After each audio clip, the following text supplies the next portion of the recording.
Well, here's the RICSKIF. Basically, it's all but finished. Still mount my depth finder, which is down at the beach, so I can't do anything else with it. Start up here at the bow. Just put a little handle here to pull it in and out. And put me a little lid on here. Here's a clothesline pole thing I got at Ace Hardware for around about $25. What it's for is for my DIY anchor pole. It goes down through here all the way back to here. I got to put me a pulley. This will go down through that pulley. This will slide through the anchor pole to hold it. And that way you have no line slack in your boat. It just keeps pulled tight the whole time. And put an anchor trolley on here yesterday. Comes in handy fishing in a kayak. Put a rod holder here, dip finder here. This is going to be the tail for my anchor. Run your anchor rope up through here and just zigzag it through here. And your anchor will be either at the front or the back with the rope through here. That way if you hook a big stingray, a big shark, or a big redfish and he starts stripping the line off your reel, you can just undo the zigzag, turn the line loose, and it floats out. And have a float on the anchor system so that the rope will float. And when I come back, I just grab my anchor rope, stick it back through here, tie it back down, and you're good to go. I've had to do that 3 different times down in the marsh when you hook them big stingrays, because they have to strip the line off your reel in a hurry if you ain't watching it, especially those big ones. Alright, here's the rudder pedals. They're right here. Let's see. I didn't put springs on them because when I tilt my motor up, these just come back forward, and that allows me to tilt my motor up, which it just pulls right up. And I have this, so when I tilt it up, take this connector, just stick it right on the eye bolt here, and that keeps the motor tilted right here, just far enough that it won't interfere with my lid. And I made a guidance system out of PVC. Split one of these little corner post things here. You split it, sandwich it in here with a clamp and some rug grip, and it works good. And everything's stainless steel cable. And by having them mounted down here instead of up here like I do on my other boat, if I kick it into reverse, it'll keep the motor, by having these on the lower end, it'll keep the motor from kicking up, because the rudder pedals with your feet on the pedals will hold the motor down. And so that works good. And a couple of tall cleats back here on the back. That's probably my depth net holder. I got to make me a couple more for my rods. Paddle here on the outside. This is a Minn Kota 45-pound saltwater riptide trolling motor. So it's variable speed. It's slow or as fast as you want it, forward and reverse. I got the 360 swivel seat. I probably should have put a lighter seat, but what the heck. And let's see, let me do this, hold on. Got me a little prop stick propping this up. I got a 100 amp hour Battleborn battery. That's what I use in my twin troller, and also for this. That way I can fish all day long and run around with this motor here and not have to worry about running out of juice. So you can tell I'm a professional photographer, a videographer. And a little storage thing. I hadn't decided exactly where I'm going to put it, either there or off to the side. All this open area here, I have a lot of open area. And what I'm gonna have up here is my bucket with my throw net in it and my bait bucket. When nothing's in my bait bucket, this is just where I'll carry it. I got plenty of room to stand up here and throw my net. And I've thought about, with my bait bucket, I might just get me a little bucket right here, and I can drop a bilge pump off the side, pump water in here, and just let it run out the back of the boat, and that'll keep the bait alive all day. Otherwise, with the mullet, you got to constantly stick them in and out of the water if you're moving. When you're sitting still, you just let it hang off the side of the boat, but that's a pain in the butt when you're trying to go somewhere. I'm getting ready to load it in the back of my truck, take it down to my neighbor's pond, and try out everything, make sure it works. Painted it with a latex exterior house paint, Sherwin-Williams. And I got the blue on the outside and gray. I had it two-tone, and the wife and I decided we didn't like it, so I did it all blue on the outside, and I got all gray on the inside. Kind of matched the seat, blue and gray, so that worked out all right. I left that up there just for a highlight area. The boat ended up, the seat and the deck lid there. This is 3/4 inch plywood, treated plywood. So between the two of those, it weighs almost as much as the darn boat. But I meant to weigh the boat before I put everything on it. But I didn't do it. I may do it later, but right now I haven't. So I'm not really sure how much it weighed. It really light before I put the seat and the motor on, and the battery. The battery and the motor, between the two of them, between 50 and 60 pounds. And because the battery's about 30 pounds, and the motor probably weighs 20 pounds or so, give or take a little bit. I didn't weigh it either. So the second part of this video here will be when I put it in the water. We're gonna see how it does. I don't have my depth finder on here to get a good speed on there. I just have to use my little Garmin watch. It'll give me a good idea of what it's running.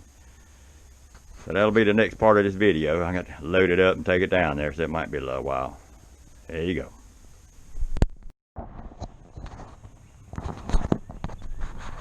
Now here's the first in the water test with my whole setup here. That's at 30%.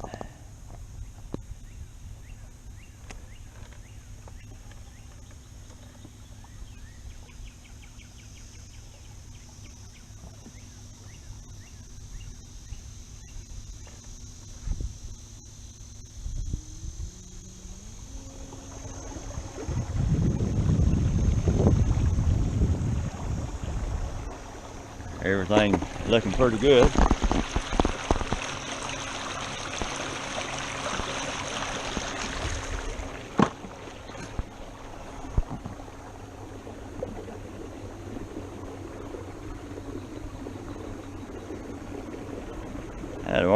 The only thing I've noticed about the motor being up inside the boat is that it's a little slower turning than when it's sitting right directly on the back end of the boat.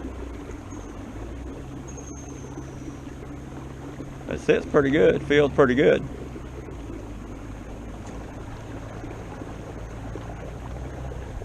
And it still turns pretty good. I mean, it won't turn within itself like it would if it was mounted right on the stern. But it's not bad at all.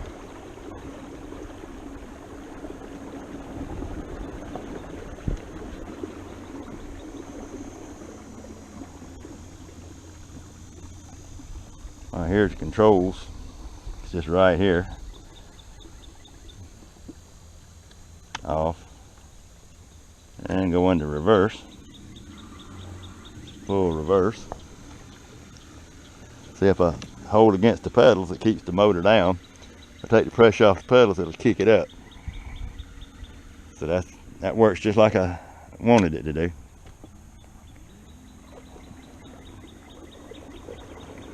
There you go for a full go. And let me turn my watch on. I'll see what kind of speed I'm getting. The boat's a lot heavier now since I got everything in it than it was when I had it out here last time. So let me see how it's gonna do.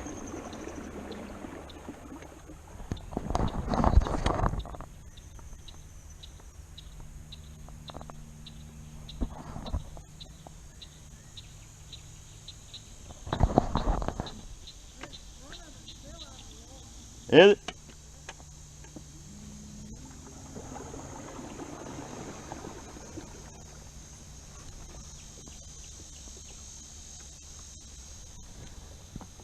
The back's just in a little bit, ain't it?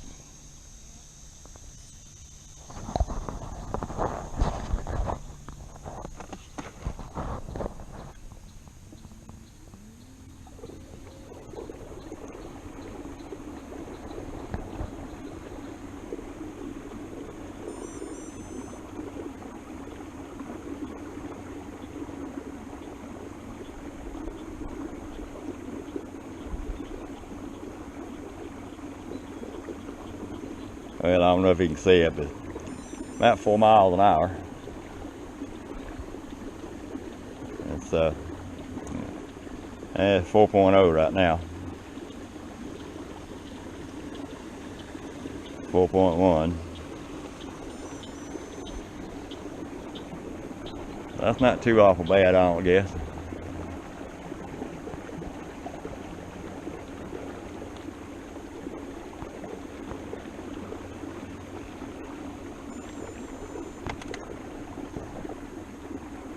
Feels pretty good. Got plenty of room.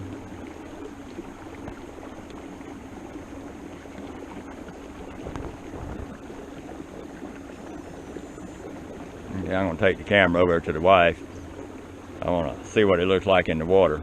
She said the bow's still out of the water. The front of half of the boat's floating in less than 2 inches of water. The back looks like it might be in about 3 to 4 inches. Which I got the battery under me and the motor hanging on the back. A lot heavier now than what it was. So I'm gonna hand her the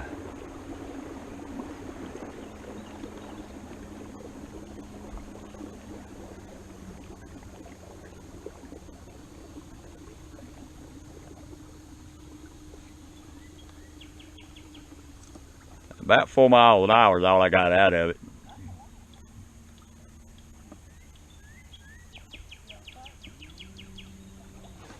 I'm gonna hand you the camera. Is it on? Yeah. So all I gotta do is point it at you? Yeah, that's pretty much it.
Need to weed this crop. Yeah.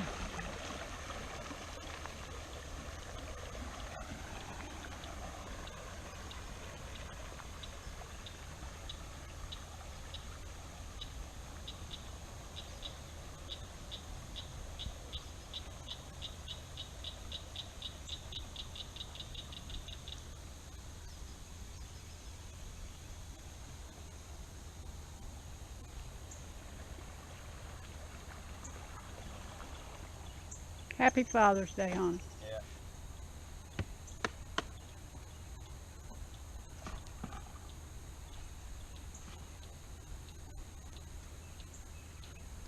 Now, that's something I couldn't do with any other boat. Walk around in. Yeah. Don't you fall in like you did last time. Yeah, at least I don't have anything in my pockets this time. Yeah, I'll be able to throw my cast net pretty easy out of here.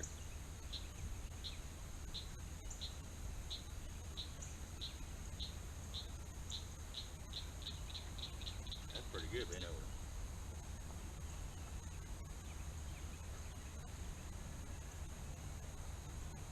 Let's put all my weight on one side of it. That's pretty good.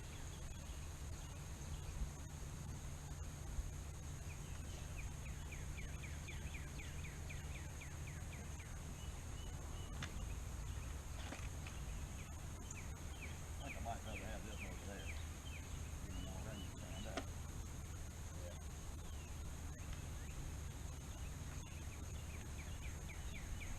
Okay.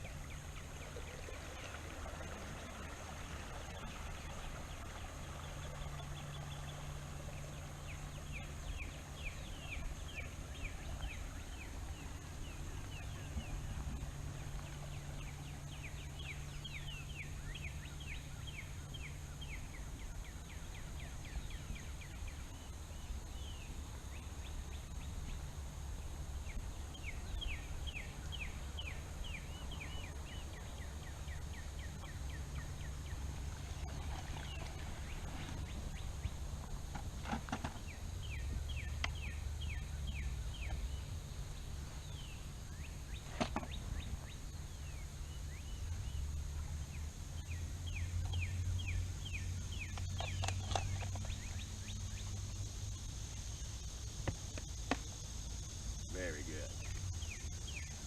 I was impressed. And you turned off now, yeah. Still on? Well, I got it back off the truck. I just put it on the sawhorses out here in the shed. It's a little pain in the butt to load and unload with the motor and the battery sitting back here on the back. It makes it super heavy. When I did it last time, didn't have all that on there and it was really lightweight. So I'm going to do one or two things. Use my twin troller trailer and use a trailer, or either take the battery out and the motor off each time I load and unload it, which is a pain, but that's what my buddy does with his PA-12 to make it easier. And I guess I might have to do the same thing with this. It's a booger getting it on there. I can get it on there, but it's wear you out doing it. So between the motor, the battery, and this seat box top, those together weigh more than the boat does. Fixing to go up there now and take all my receipts and figure out how much money I got in this thing. More than I'd like to think, probably. The boat parts itself weren't that bad. The accessories, the yak attack tracks, paddle things. The motor I'm not counting because I had to buy that anyway. I got multiple things. This yak attack, this is made for the Helix, Humminbird Helix depth finder, and that's what I have, so I just bought that to make it a whole lot easier, and that's $45. And these $13 a piece, so it adds up quick. The anchor trolley was $30, so you know it's over $100 just that little bit of stuff. The paint, I could have saved money on the paint, but neither here nor there. I wasn't trying to go the cheapest route. I just wanted to go where it looked right and put some decent paint on there. So let me go add up all my receipts, and I put that on the tail end here, and we'll see what this thing cost me. Well, I went up to the house, got the calculator out, got all the receipts out my wallet. Surprised me when I saw how many I had. But I got it tallied up. A little more than I thought it was going to be, but I knew it was. And like the seat was $100. the depth finder mount, which I had no intentions of buying to start with, but ended up buying it, and that was $50 basically with taxes. And all the little whatnot stuff, anchor trolleys and all this. I didn't include the motor, so if you got a motor, that's good, but I forget how much it was, a couple $100. So you can save money because you can buy the cheap paint. I went to Sherwin-Williams and bought some good paint. So the paint, 2 gallons of paint, which it doesn't really need that much, but that's what I got, rather than have too much and not enough. That way, if I later on, if I have to patch up anything, it'll all match. That was $108. You can buy the returns or second paint for $20 a gallon, so you can save a lot of money there. Same thing on the seat. You can buy a cheaper seat and stuff like that. So the accessories, which is the cleats, stainless steel, everything's stainless steel because I fish all saltwater. So everything on here is stainless steel, all the screws and what have you, stainless steel, the eye bolts, all your accessories, all stainless steel. The pad eyes have stainless steel. So the accessories came to $316, which is pretty steep, but there again, I didn't have to spend that much. I just did. And the boat parts, the glue, the styrofoam, the cloth to cover it with, the floor, the deck part here, and the bottom of the boat is the heavy duty drop cloth, painter's drop cloth from Lowe's. It was $15, $20, something like that. And the sides to the top is a old bed sheet that the wife had. We never even used it because she bought it and didn't like the way it fell, so she just put it back in the closet. And it was a pretty sheet, had designs and all in it. Go through the paint a little bit, but so that was free, which I should have done everything that way, save a lot of money. And but the whole thing, put it all together, well, the boat was $794. That was for the, I think it's 5 sheets of 2-inch foam, and I ended up buying 2 sheets of plywood, although I didn't need but just a little bit off of this sheet, but I can use that for other stuff too. So all that came to $794, and I could probably knock $150 off of that if I'd have been a little bit more frugal on my buying, but I was just wanting to get it done, and I wasn't really paying that much attention to the price. Just get it and go. So everything together that I've got on here, minus the motor, I didn't count the motor, $1,110. Wow. I got a nice Hobie Outback right here, 2015, with a Lowrance depth finder, full rod holder, the buggy cart, the whole 9 yards. I'm gonna sell, so I'll get all my money back and then some off my Hobie, because I don't need it.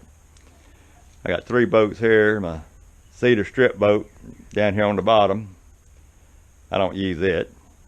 My Hobie, my RICSKIF, got a 16-foot John boat on the other side of the building in the shed, and I got 2 more boats down at the beach. So I got more boats than I know what to do with. 3 of them hadn't been in the water in years, and so I'm gonna start selling off some stuff. So that's about it. It was a lot of fun. I'm not gonna say I'm not gonna build another one, because I probably will one day, but this one seems to do the job. I think it's gonna do the job. I'm gonna use it probably 98% in the marsh, salt marsh, shallow water, and it doesn't draw very much water. It looks like it here, but it got all that muck in my neighbor's pond when I'm pulling it up on the bank, and so it doesn't really draw a whole lot in the water. So it's gonna be good in the marsh. So that's it. Let me go in and load this film up and see how dumb it looks. hopefully somebody can get inspired and try one of these themselves. It's not a lot of work. It's a lot of fun. And you can make it your own instead of buying something that everybody else has got from Academy or some kayak shop. Make it your own. Have something unique. That's what I did, and that's it. Next video will be when I take it to the marsh for the first time to fish out of it, and then we'll see how it works then.